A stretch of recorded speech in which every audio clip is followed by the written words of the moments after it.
కాంగ్రెస్ ప్రభుత్వం అధికారంలోకి వచ్చి రెండేళ్లు గడిచినా ఏ ఒక్క హామీ నెరవేర్చలేదని మాజీ మంత్రి హరీష్ రావు ఆగ్రహం వ్యక్తం చేశారు.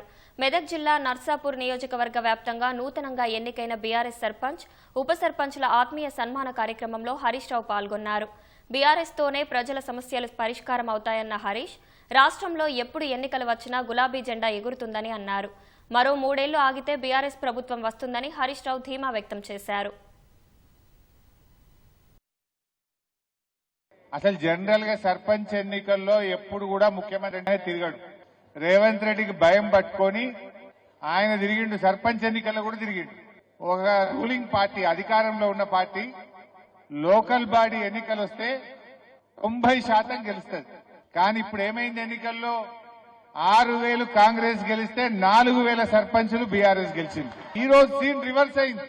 ఇంకా 3 ఏళ్లు కాంగ్రెస్ గవర్నమెంట్ ఉన్నా నీ పాలన బాగలేదు అని 35-40% బీఆర్ఎస్ సర్పంచులను గెలిపించింది ఇలా ప్రజలు.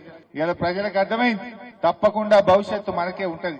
ఎన్నికలు ఎప్పుడు జరిగినా ఈ రాష్ట్రంలో మళ్లీ బీఆర్ఎస్ ప్రభుత్వం వస్తుంది, కేసీఆర్ గారు ముఖ్యమంత్రి అవుతారు.